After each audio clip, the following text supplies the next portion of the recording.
Hey everyone, just got out of the most anticipated film for the rest of the year. I'm sure for everyone, this is the most anticipated film for the rest of the year. Obviously that being DreamWorks' new animated film, Trolls Band Together. Yeah! Everyone's so excited. Okay, I should joke aside.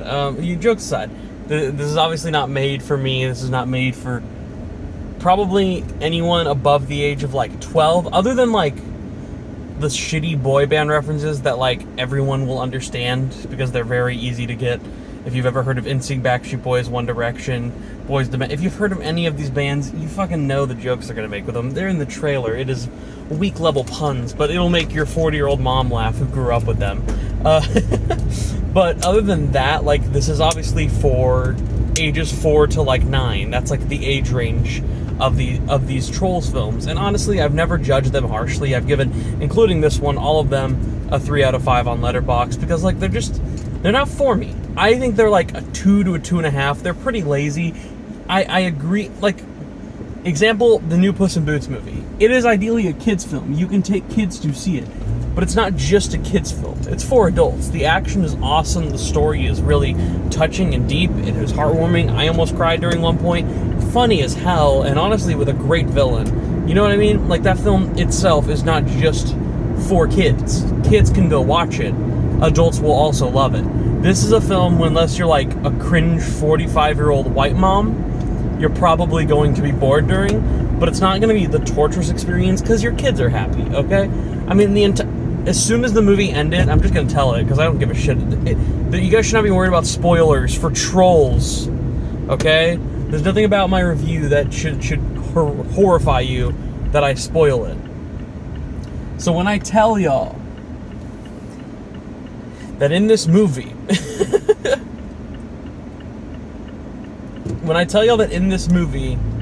characters and their consequences don't really mean much because it's a kid's film and no one's gonna die and nothing awful is going to happen, you should know the very simple point that I'm going to make with this film is that this is a kid's film, a very kiddie film that is predictable on every level. That if I spoil it here, it is not like I'm really spoiling it. Okay, I just want that to be made clear.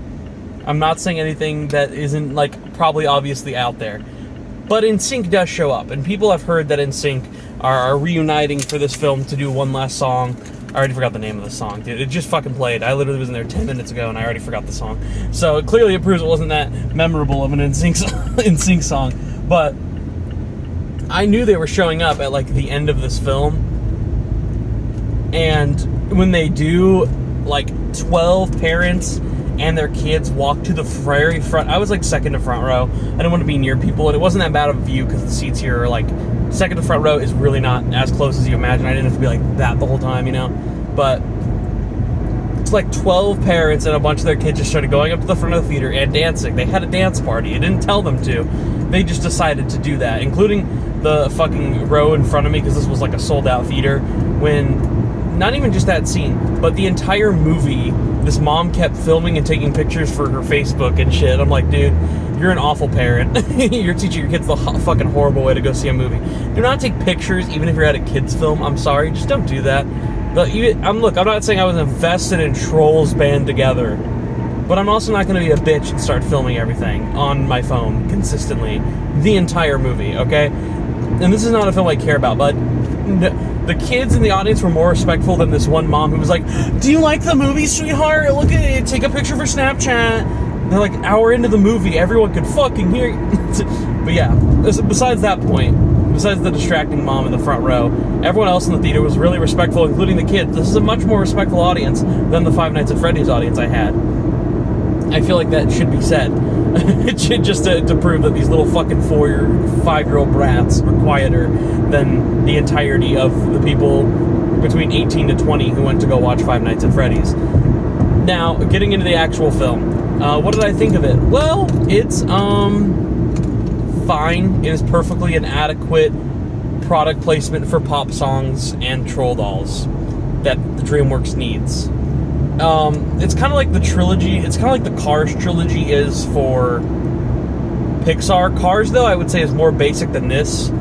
And I'm only saying that because Trolls is so fucking weird with the animation and some of like the like hidden background jokes and colors and creature designs. Whatever the fuck they do in these movies, it's just insane. Like, I'm not even kidding. The water, like, in one wide out shot is like actual water. Then you splash, you see like little like balls come out, and every other time you see the water in the film, it is Orbeez. If you guys know like the toy Orbeez, I was like, that's clever. There's little details like that where I'm like, that's fun. That's fun for like animation freaks to be like, look at the detail. That actually looks nice. The film looks good. It's very poppy, colorful.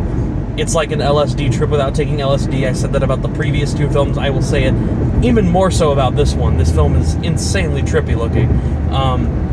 So respect to the visual style, I do think it looks nice. As much as I'm not a big Justin Timberlake fan, I am an Anna Kendrick fan. They're good at voice acting. They're meant to play, he's meant to play the grouchy one, and then she's the fucking loud one, Poppy, as you've seen in the previous two films. And they do a good job as them. They can also both sing, so that definitely works in the film's favor when 50% of the runtime is them singing. Is them singing different various pop songs. I got a few chuckles from the puppet-looking island. The creatures look like Muppets. Like, they're not. They're obviously not puppeted. They're animated, but their designs are puppets, is what I think they were going for. I kind of got laughed just by those character designs, and there's a few jokes. One about Pink Eye, a consistent joke about sucking on a ring pop, which is obviously like a drug reference. An adult joke that'll go over people's heads. There's other adult jokes here and there that got me some slight chuckles. I like the assistant to the villain in this film, this assistant who just gets bullied and tortured for working for these absolute preppy asshole kids. Well, they're not kids, I guess, but they act like they're children. The main villains are voiced by Andrew Rannells and Amy Schumer. And I made a joke on my letterbox that because the villains in this movie, their whole thing is they use the Trolls, like the boy band in the movie. You saw I think it's called Brozone in the trailer. If you've seen the trailer, you know that these people are stealing their powers, the Trolls' powers, so they can use their talents, like their voices, so they can be better singers. Because they actually suck. They just want to be famous. Especially the sister, who's voiced by Amy Schumer. And the entire time I just kept making the joke like, it's like Amy Schumer in real life. She steals people's jokes. And I was like, holy shit, is that what they were going for? Is that why they hired her for this role? Obviously, it's her not doing the singing, but like when it comes to the actual... That's the ironic part. I think that they knew. I think they were like, Amy Schumer steals people's jokes. Let's get her for this role. I like to imagine that's what happened, but probably not. But I found that to be coincidental that the villain's plot is them stealing the Trolls' talents, and that's like what Amy Schumer does. Yeah, the villains are trippy as fuck looking. They look like very like trippy, weird arm moving like animatronics. I can't describe it. They look like, maybe I'm missing, I think there's another design in my head that I'm thinking of, but right now off the top of my head I'm thinking of a Five Nights at Freddy's thing. If you know like the Fun Time design of the characters, they have that very poppy, glowing, big cheek, smile, weird hair look that the Fun Time like Freddy Fazbear characters have in the film, and that's all I can think of right now. And the way they move is like how like the characters move in like Hotel Transylvania, where it's like very quick and vibrant, like in a Sony Pictures animation kind of way. Again, respect to the character designs and the animation. That stuff is great. The story, though, very predictable, very basic, and kind of dull. Half the time I was just sitting there like... And that's what I expected to happen anyway. It's what's happened with the first two films. It's not really a clever story. Brozone has to get back together. They broke up because they couldn't perform the Perfect Family Harmony, and that's because the oldest one of the group, voiced by Eric Andre, was like way too harsh. He's like, you guys need to be perfect or we're not going to perform well for our audience. He was like the controlling leader of the group, and that's why they all split up. But after one of their brothers gets kidnapped, they're like, we have to save him. He's going to die if we don't save him. So we got to get the family back together. It turns out, it wasn't mentioned in the first two films, but out of nowhere, Branch has 4 brothers. Oh, and guess what? Poppy has a sister, too. Look at all these, look at the lore of the Trolls universe. It always feels like when they don't have any other ideas, they're like, long-lost brother, long-lost sister. It's what they did with Despicable Me as well, and with quite a few other franchises. It's just like, that always feels like the goal in the 3rd or 4th movie when they don't know what to do anymore. I wouldn't be shocked if this makes money. I mean, this was a sold-out theater, but that's also because it's an early screening. It's 2 weeks early. It comes out November 17th. But again, November 17th has Hunger Games and Thanksgiving, which are two films I don't believe you're going to be taking your little children to. And perhaps if Hunger Games isn't getting the buzz that it honestly doesn't seem like it's getting a lot of talk right now or publicity, but maybe it will eventually. So honestly, I find it very plausible that this movie does very well in theaters. The second film didn't really go to theaters. It's kind of a straight to like home release because that's when COVID was happening and Universal just put it like that, and it did very successful at home. In fact, that they funded this third film. So clearly, like, the films are successful enough that they don't have to stop making them. So I mean, that's good, I guess. I mean, it's for kids. It's really for kids.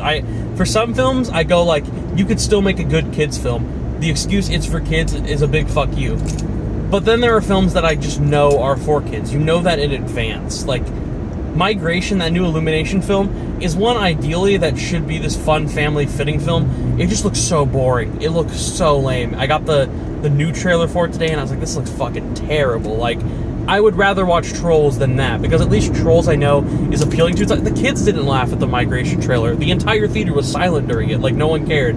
Like, no one's going to... That film's going to be such a lame fucking release, but it's going to make money maybe because it's Illumination, although this might be their first bomb because they are not marketing it very well and I barely see the trailer. But every time I do, I go, this looks cringy as hell. As for Trolls 3, I don't think they need that huge marketing. The parents know NSYNC's going to be in. All the kids love the first two. It's going to get the people to go see it. I guarantee every one of the kids who was in this theater had either a Troll shirt or they had like their little Poppy plushies. I saw it, like a ton of them had it. So like, clearly that's the kind of audience this film is going for. It's going to have people actually show up to go watch this film. Me ranting about it, in a way, this almost isn't even really a review. This is just me explaining that this film's going to be successful and it's not for me. But I admit, I got a few chuckles. The animation looks nice. They go creative every single time with these films in the animation and bizarre character traits and looks of water and the looks of everything around them style. They always do something with it where I'm like, you know, that's appealing. I respect that on like an animation standpoint. And the voice acting isn't bad. The song numbers are like, they're not my kind of thing. I don't need constant pop songs in my ear that fit for no reason, but like, they're performed pretty well. It's solid. It's solid. I didn't want to kill myself watching this film. I didn't have like an awful headache. I was like, this is fine. Like, you know what? Honestly, flows by better than Five Nights at Freddy's did. I mean, I rewatched Five Nights at Freddy's at home and I had a better experience, but in terms of the audience, this was more relaxing. And in terms of the film itself, also, like, I mean, I guess the film has a lot going on, so it could be a headache to some people, but to me, it's like, I already knew what I was getting into. I won't be watching this again. My nephew seems to enjoy these films. The only reason I would go is if I would take him to go see it, but I don't think that will happen. I don't know if he even will bring it up, but he'll definitely want to watch this at home. And I picked up the first two like a Black Friday ago in like this double set that comes with both of them for like $5.99. So if I can get this in like a year down the line for like $6, fuck it. I'll watch it with my nephew and I'll pick it up. Like, it's not the worst thing ever. If you're a boy band fan and you're like a 45-year-old mom who has two little kids who like the Trolls movies, this is the perfect outing for you. So just think of that. Yeah. For me, I would give it like, I'll give it a 6 out of 10. Like, honestly, I would give it personally like a 5, like the other two films. But again, like all the other two films, I think it's like obviously not up my alley, and that's kind of the point. And I still respect the films enough. They have good animation. They have hearts. They're trying. It doesn't feel like a studio bullshitted this together. It doesn't feel like an Illumination Sing movie. The Sing movies feel like someone bullshitted ideas together. Those films are overly long and have like no plot. This shit moves. This shit's like 80 minutes in and out. This movie's fast. It's in, it's out, it ends, and the song numbers are quick. They're better executed than that. And you know what? They have trippy as hell animation. It doesn't look really basic. But both Sing 2 and Trolls 3 have Eric Andre, so I'm a big Eric Andre fan. I'm actually a big fan of everyone who voiced like the Brozone crew. I was like, it's Justin Timberlake, Eric Andre, Kid Cudi, Daveed Diggs. I was like, what the fuck? They got like everyone I love. The only one I don't know who was the voice of is the one who plays Floyd, which is the troll they're trying to save. I have to look that up later. But I recognized everyone else. I was like, I know all of you. I'm fans of all of you. Why are y'all in here? But hey, they probably got a decent paycheck, so like, who's gonna complain? Decent movie to take your kids out to, sure. I mean, there's not a lot of other kids movies coming out. I guess like you have Wish, which looks very basic from Disney, but maybe it'll be good. I don't know. We'll have to see. And then I think besides that, it's Migration. If I'm forgetting something off the top of my head, my bad, but it hasn't really been a lot to talk about with kids films this year. So yeah, I guess that's something. Mario was huge. Didn't mean I loved it. I would put this on like the same level as the Mario movie. Sorry, people. Although Mario I am a fan of, so I had more fun with that. But this is like that quality level, just so people know. Yeah, and this is for little kids. Yep, that's the end of my review. Solid 6 out of 10. Next up should actually be Five Nights at Freddy's. So I will get to talking about that pretty soon. But for now, I'm about to be at work.